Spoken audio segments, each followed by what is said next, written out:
le corps naturel n'existe pas. Il existe plutôt des corps culturels, à savoir que c'est chaque époque qui a façonné le corps un peu à son image. La silhouette parfaite pour une femme, je ne sais pas si on peut parler de silhouette parfaite, mais du moins celle qui est attendue par les dictats notamment de la mode, c'est une taille fine, une poitrine généreuse, ce qui montre que cela évolue assez peu. Il y a une foule en effet de dessous structurants nouveaux. En 2012, au salon de la lingerie, on a noté le retour de la gaine. Alors la gaine, on ne l'appelle plus avec ce mot-là qui évoque un peu les gaines des années 40 et 50. Aujourd'hui, on parle précisément de vêtements intelligents, c'est-à-dire des vêtements qui sauraient où intervenir précisément sur le corps.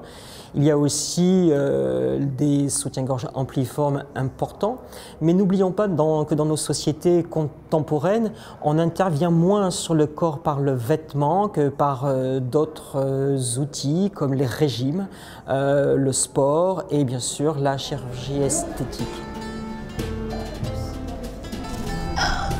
C'est trop serré. Ça va, ça va.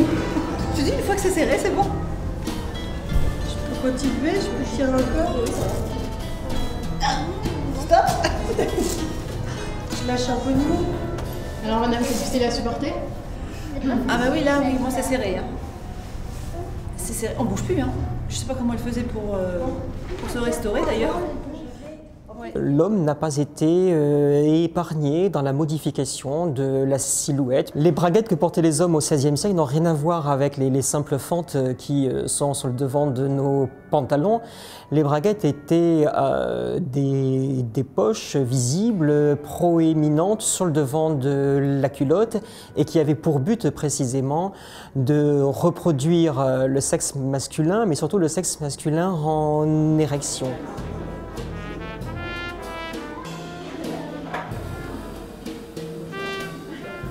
C'est très léger, je pensais que c'était plus lourd, c'est très léger, c'est assez confortable. Mais bon, je préfère sans quand même. It's really interesting to imagine yourself living in 16th or 17th century and wearing all these clothes that nowadays seems so stupid.